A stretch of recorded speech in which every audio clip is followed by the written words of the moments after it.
వచ్చాడు. పిల్లల గదిలోకి వెళ్ళారా? వెళ్ళారండి.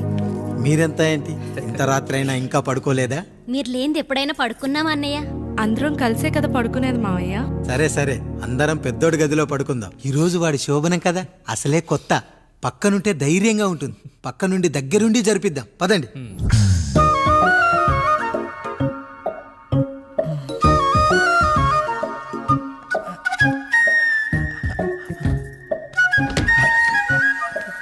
కానివ్వండి రా, కానివ్వండి కానివ్వండి.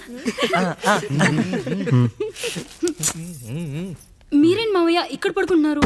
అదేంటమ్మా పెద్దోడా, చెప్పలేదా? మేమంతా కలిసే పడుకుంటామమ్మా. నువ్వు మాతో పాటే. అవును భార్గవి. మీరు ఊరుకోండి. మీరు ఇక్కడ పడుకోవడం నాకు ఇష్టం లేదు మావయ్య.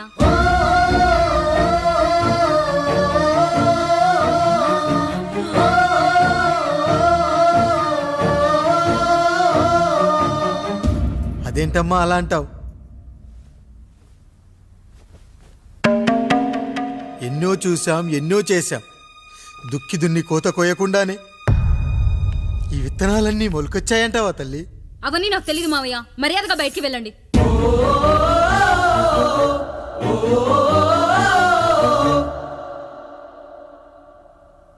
కనీసం ఆ మూలనైనా పడుకుంటామమ్మా.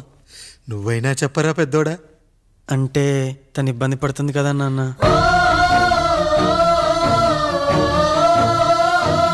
నువ్వు కూడా ఏంట్రా? పిల్లలేదో ఆశపడుతున్నారమ్మా. ఒక్కసారి ఆలోచించమ్మా. మావయ్య మీరు బయటికి వెళ్తే మేము తలుపులేస్తాం.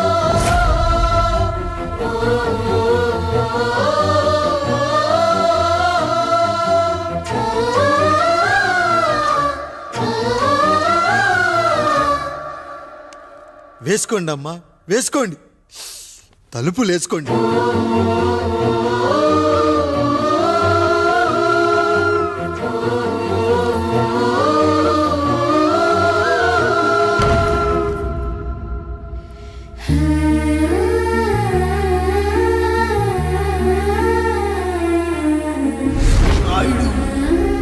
బిడ్డలు జాగ్రత్త.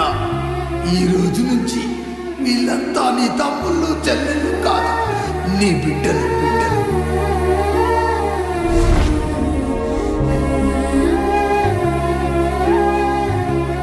జానకి, ఏమండి? సావిత్రి, ఏమండి? లక్ష్మి, ఏమండి? మన గదిలోకి పదండి. ఇక నుంచి ఎవరి పిల్లలతో వాళ్ళ గదిలోనే పడుకోవాలి. ఇది ఈ రోజు నుంచి ఈ వంశానికి రాస్తున్న కొత్త శాసనం. అయ్యా అలా అరకండి అయ్యా. మీరు లేకుండా మేము ఎప్పుడైనా విడిగా పడుకున్నాము. అంతా కలిసే కదయ్యా పంచుకున్నాము. వెళ్ళరా వెళ్ళు. నీకు భార్య ఉంది, నీకు పడగది ఉంది. వేసుకోండి రా, మీరు వేసుకోండి. తలుపులు వేసుకోండి. మీరు కూడా ఏంటండి పిల్లలేదు? నర్మయ్, చిన్న పిల్లల వాళ్ళని ఉయ్యాల్లో ఆడించేటప్పుడు పక్కనే ఈ నాన్న కావాలి. బడికెళ్ళేటప్పుడు పక్కనే ఈ నాన్న కావాలి. గుడికెళ్ళేటప్పుడు కూడా పక్కనే ఈ నాన్న కావాలి. కానీ శోభనం గదిలో మాత్రం పక్కనే ఉంటానంటే బరువయ్యాను జానకి, బరువయ్యాను.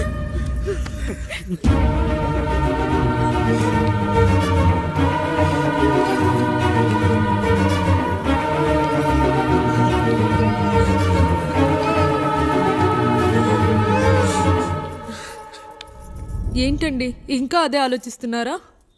ఎలా మర్చిపోగలను లక్ష్మి? జరిగింది ఏదో జరిగిపోయింది. మీరు బాధపడకండి. ఎంత మాట అన్నాడో చూసావా?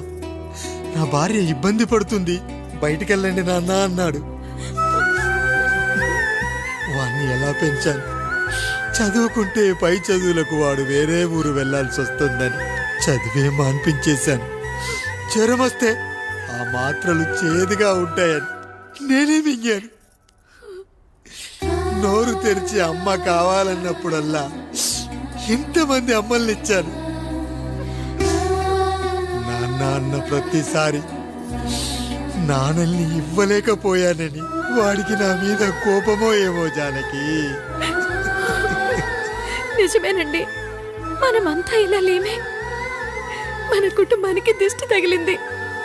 మా నాన్న నాన్న మరణంతో ఆస్తిపోయి తమ్ముళ్ళతో నడి రోడ్డున పడ్డప్పుడు ఇలాంటి కష్టాన్ని మొదటిసారి అనుభవించాను. అన్నయ్య అన్నయ్య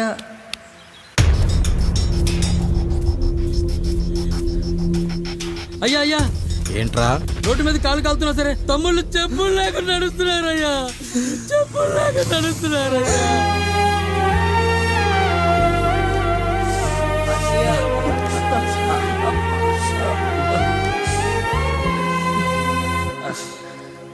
చెప్పులు లేకుండా నడుస్తుంటే కాళ్ళు కాలుతున్నాయట్రా.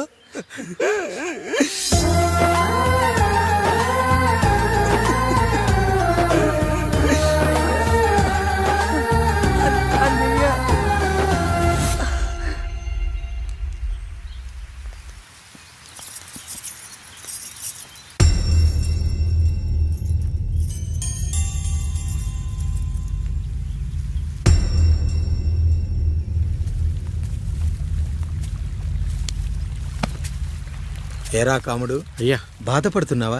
పెళ్ళేమైనా చేయమంటావా? వద్దులేండి అయ్యా, నాకు ఇది ఉందిగా చాలు, దీంతో నేను ఎలాగోలా సరిపెట్టుకుంటాను. దీనితో పాటు జీవితంలో నీకు ఓ తోడు కావాలి. రే గంటోడా, అయ్యా ఇక నుంచి కష్టాల్లో సుఖాల్లో వీడికి అన్నీ నువ్వేరా. మీరు శాసించాక నేను వేరే ఏదైనా ఆశించగలనా పెద్దయ్యా?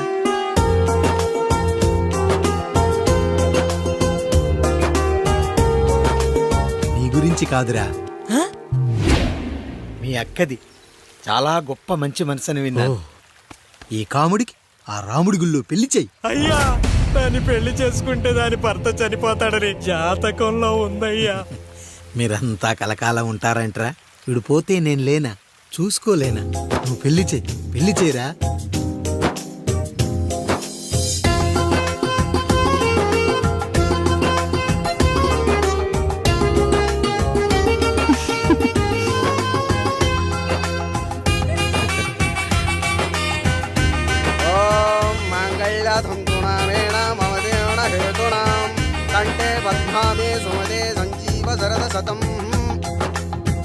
అయ్యా ఏంట్రా? మీ చేత్తో నాకు దొంగగా జీవితాన్ని ఇచ్చారు, ఇప్పుడు ఒక భర్తగా భార్యనిచ్చారు. అదే బంగారు చేత్తో ఒక్క ముడివేసి పెట్టండి అయ్యా, మీ నీడను మేము చల్లగా ఉంటాం. రెట్టలకు పిట్టై లోలోనే దాచే అందం, మట్టలకు చెట్టై పట్టుంచే సంబంధం, చుట్టలకు పెట్టై దాచుంచే ఓ సుమగంధం, గట్టుపై తొట్టై నీరిచ్చే అనుబంధం, సిగలో చుండ్రల్లే లోతైనది బంధం, దులిపే బలమున్నా అది రాలిపోని నేటి సంబంధం.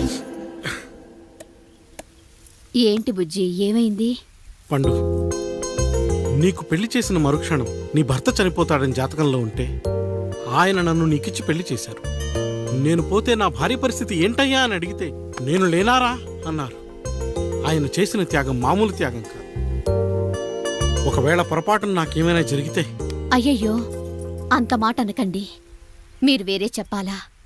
మొన్నటిదాకా తమ్ముడు, ఇప్పుడు ఈ కాముడు, తర్వాత రాయుడు.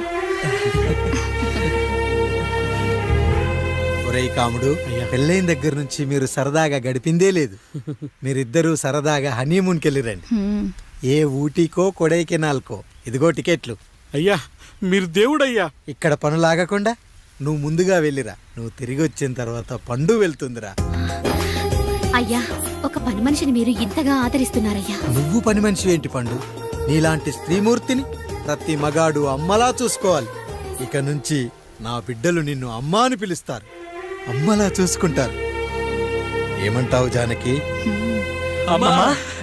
రెట్టలకు పిట్టై లోలోనే దాచే అందం, మట్టలకు చెట్టై పట్టుంచే సంబంధం, చుట్టలకు పెట్టై దాచుంచే ఓ సుమగంధం, మనకి ఎంత బాధగా ఉంటుంది, అన్నయ్యకి ఇంకెంత బాధగా ఉంటుంది. బంధం, సిగలో చుండ్రల్లే ఈ బాధ నా బాధ కాదట్రా. దులిపే బలమున్నా అది రాలిపోని నేటి సంబంధం.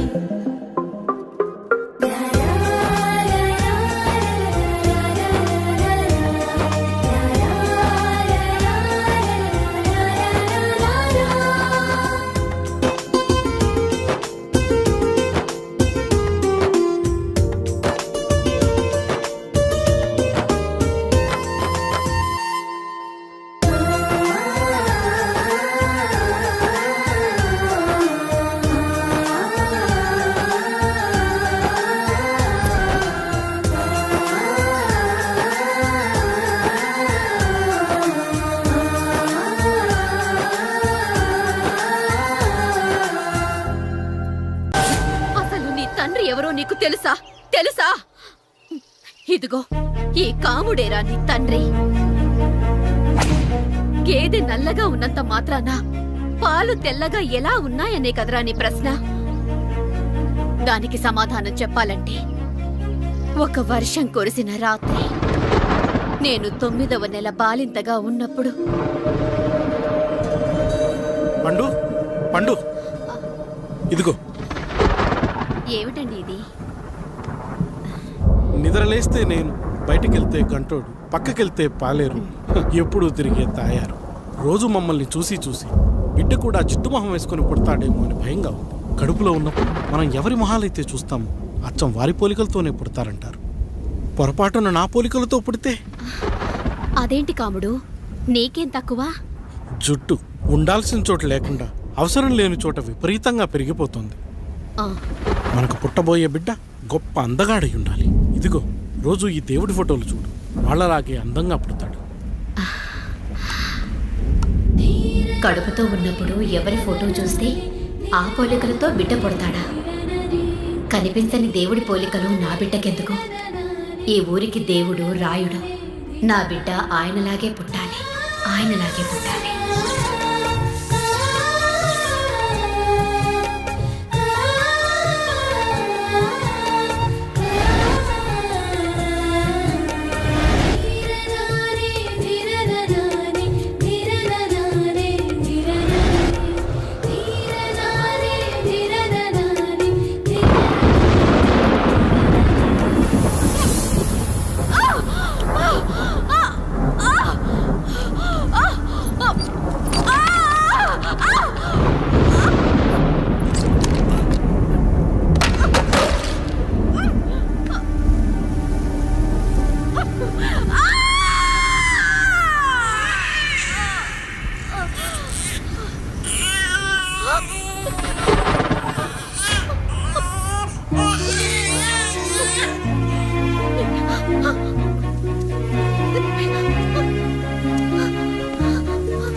ఏంటి పండు ఇలా వచ్చావు? అయ్యా, తప్పు జరిగిపోయింది పెద్దయ్యా. ఏం జరిగింది? అసలే నువ్వు ఒట్టి మనిషి కూడా కాదు. ఒక్కసారి ఇటు చూడండి అయ్యా.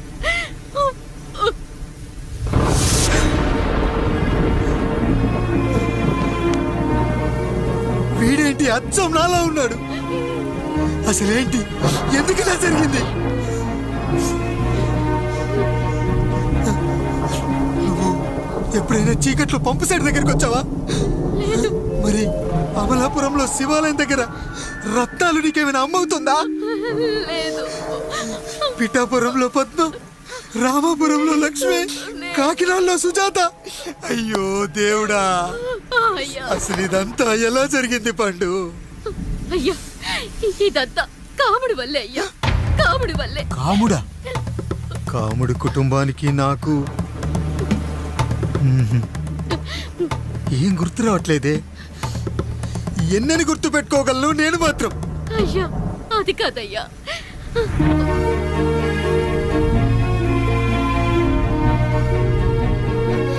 అలా రోజు మీ ఫోటో చూసి చూసి అచ్చం మీలాగే పుట్టాడు. అయ్యో, నా పోలికతో బిడ్డ కావాలనుకోవడం ఏంటి పండు?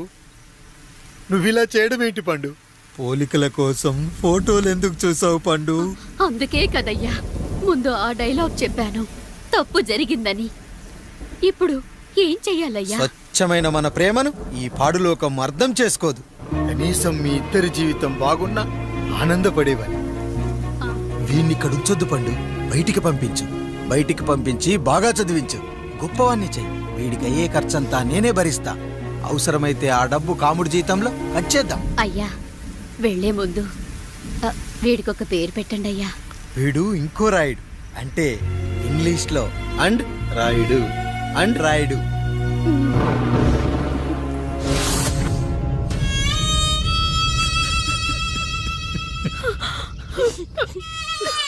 ఇదిరా నీ కథ, నా గతం. నిన్ను చదివించడం కోసం ఆయన మీ నాన్న జీతంలోంచి నెలకి 3,000, 4,000 కోసేసిచ్చేవారు. అప్పుడు ఆయన పడిన బాధ పగవాడు కూడా పడకూడదు. చూసావారా, దేవుడు లాంటి పెద్దయ్యని అనవసరంగా అనుమానించడం ఎంత పెద్ద తప్పు చేశావో అర్థమైందా? ఒకడు నిమ్మకాయ పెట్టి పసుపు వేసి ఉప్పు కలిపి పులిహోర చేయొచ్చు, కానీ ఆ పులిహోర ఎప్పటికీ దేవుడి ప్రసాదం. నువ్వు ఆ దేవుడి ప్రసాదం. ఇక ఆయనే మీ నాన్న. చూసావా అమ్మా, ఈ రోజు నుంచి నాకు 3 అమ్మలు 2 నాన్నలు. నీకు మాత్రం ఒక్కడే భర్త, నాన్నకు మాత్రం ఒక్కటే భార్య. మా నాయనే. అయ్యా, బిడ్డను ఒక్కసారి ఎత్తుకొని తిప్పండి అయ్యా. బాబు, నాన్నా,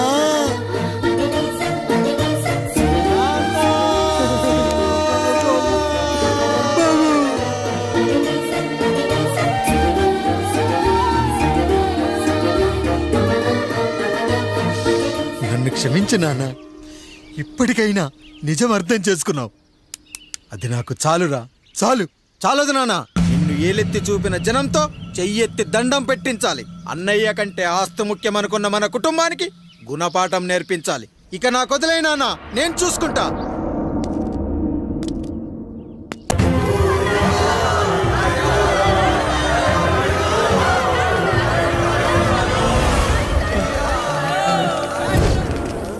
ప్రజల్లారా, నా బిడ్డల్లారా, నా జీవితం మీకే అంకితం. మళ్ళీ జన్మంటూ ఉంటే మీకోసం తిరిగి వస్తాను.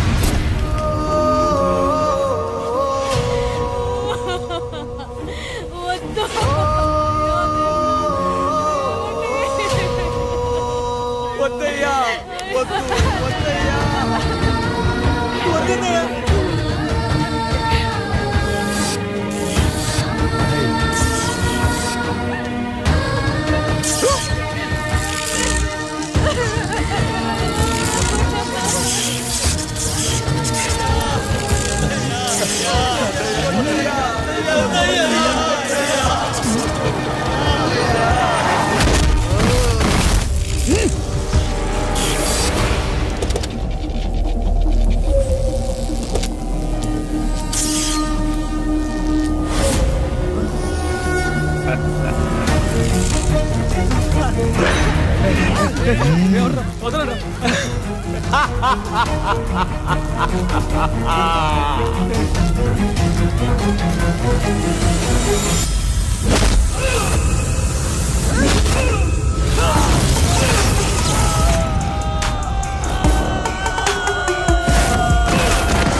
ఎవడొస్తాడు? నిన్ను కాపాడటానికి ఎవడొస్తాడు? ఏసేంట్రా?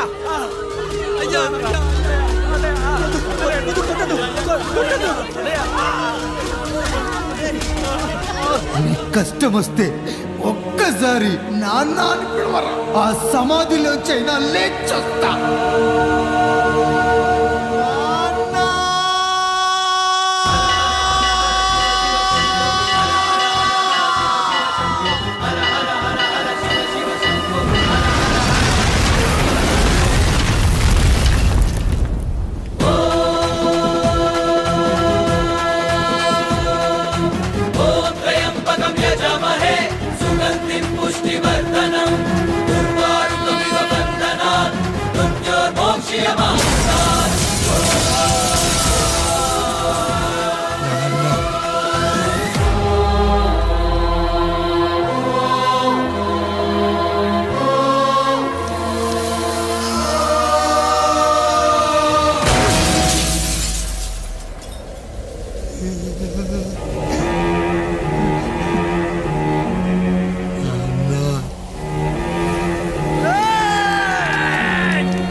పుష్టివర్ధనం దుర్వారుకమివ బంధనా మృత్యోర్మోక్షయమామృతా